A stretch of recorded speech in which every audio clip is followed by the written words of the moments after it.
Continuing Part 2 of The Spiritual Mystery Teachings of Reverend Dr. Martin Luther King, Jr., The Influence of Osiris and Isis. The Egyptian mysteries of Isis and Osiris exerted considerable influence upon early Christianity. These two great Egyptian deities, whose worship passed into Europe, were revered not only in Rome, but in many other centers where Christian communities were growing up. Osiris and Isis, so the legend runs, were at one and the same time, brother and sister, husband and wife. But Osiris was murdered, his coffined body being thrown into the Nile. And shortly afterwards, the widowed and exiled Isis gave birth to a son, Horus. Meanwhile, the coffin was washed up on the Syrian coast and became miraculously lodged in the trunk of a tree. This tree afterwards chanced to be cut down and made into a pillar in the palace at Byblos, and there Isis at length found it. After recovering Osiris' dismembered body, Isis restored him to life and installed him as king in the netherworld. Meanwhile, Horus, having grown to manhood, reigned on earth, later becoming the third person of this great Egyptian trinity.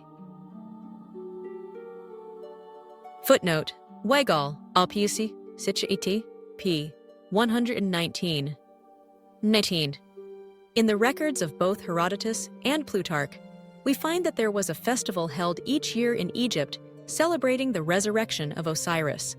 While Herodotus fails to give a date for this festival, Plutarch says that it lasted 4 days, giving the date as the 17th day of the Egyptian month Hathor, which, according to the Alexandrian calendar used by him, corresponded to November 13th. Footnote: Frazer, op. 257. Other Egyptian records speak of another feast in honor of all the dead, when such lamps were lit, which was held about November 8th. Footnote: Ibid, p. 258. 20. It is interesting to note that the Christian Feast of All Souls, in honor of the dead, likewise falls at the beginning of November, and in many countries, lamps and candles are burned all night on that occasion. There seems little doubt that this custom was identical with the Egyptian festival. The Festival of All Saints, which is held one day before that of All Souls, is also probably identical with it in origin. Footnote: Wegal, Opio Sitin P. 121. This still stands as a festival in the Christian calendar, and thus Christians unconsciously perpetuate the worship of Osiris in modern times.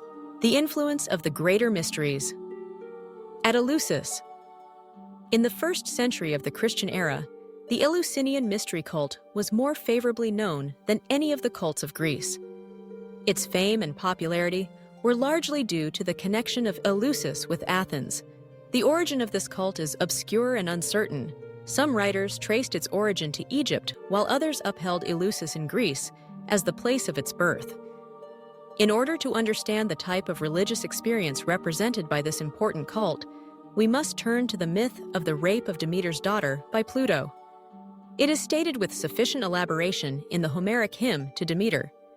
In this myth, Persephone is depicted playing in the meadows of Mysia in Asia with the daughters of Oceanus and Tithys. While playing, she was stolen by Pluto and carried off to the underworld to be his bride.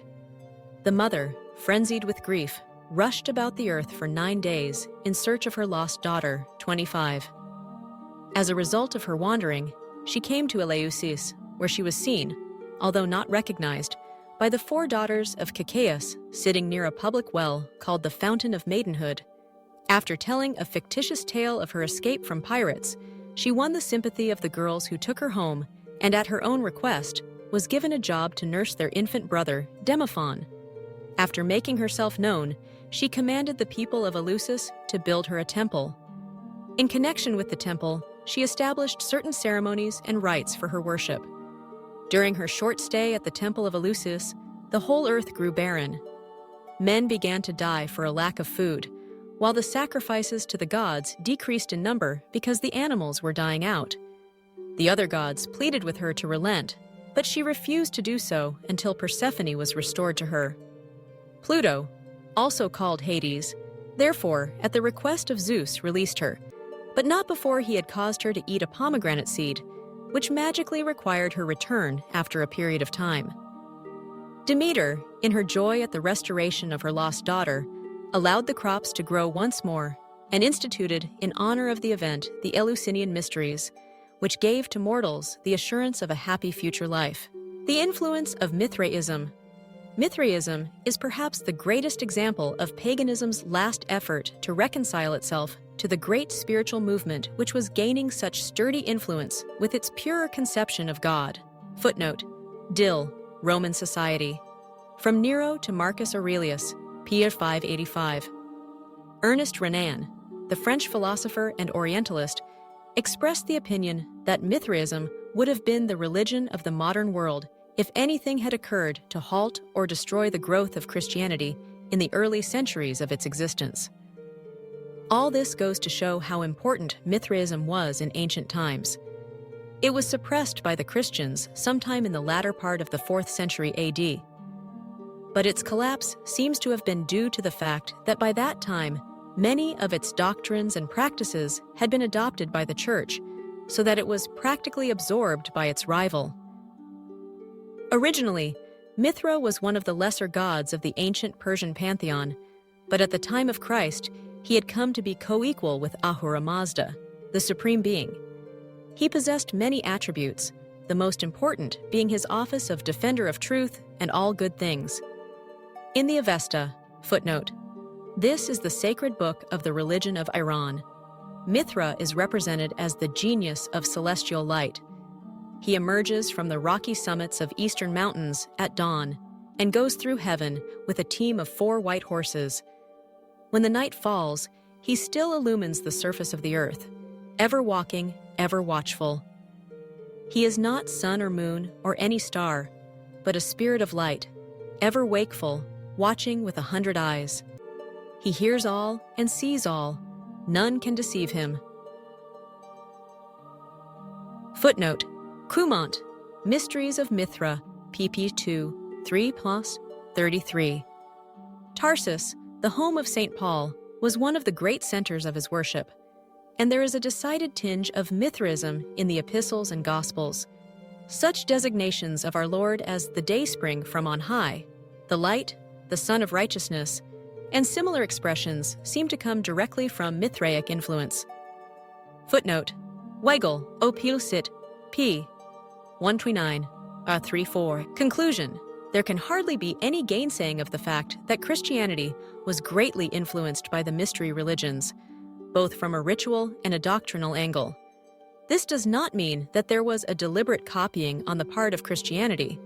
On the contrary, it was generally a natural and unconscious process, rather than a deliberate plan of action. Christianity was subject to the same influences from the environment as were the other cults, and it sometimes produced the same reaction. The people were conditioned by contact with the older religions and the background and general trend of the time. Dr. Shirley Jackson Case has written some words that are quite apt at this point. He says, following the lead of the Apostle Paul, the Christian missionaries on Gentile soil finally made of Christianity a more appealing religion than any of the other mystery cults. This was accomplished not by any slavish process of imitation, but by a serious attempt to meet better the specific religious needs that the mysteries had awakened and nourished, and by phrasing religious assurances more convincingly in similar terminology. Footnote: Case, The Mystery Religions, The Encyclopedia of Religion, edited by Virgilius Firm, pp. 503. The greatest influence of the mystery religions on Christianity lies in a different direction from that of doctrine and ritual. It lies in the fact that the mystery religions paved the way for the presentation of Christianity to the world of that time. They prepared the people mentally and emotionally to understand the type of religion that Christianity represented. They were themselves, in varying degrees, imperfect examples of the Galilean cult, which was to replace them. They encouraged the movement away from the state religions and the philosophical systems, and toward the desire for personal salvation and the promise of immortality. Christianity was truly indebted to the mystery religions for this contribution, for they had done this part of the groundwork and thus opened the way for Christian missionary work. Many views, while passing out of paganism into Christianity, were given a more profound and spiritual meaning by Christians, yet we must be indebted to the source. To discuss Christianity without mentioning other religions would be like discussing the greatness of the Atlantic Ocean without the slightest mention of the many tributaries that keep it flowing. Christianity, however, survived because it appeared to be the result of a trend in the social order or in the historical cycle of the human race. Forces have been known to delay trends, but very few have stopped them.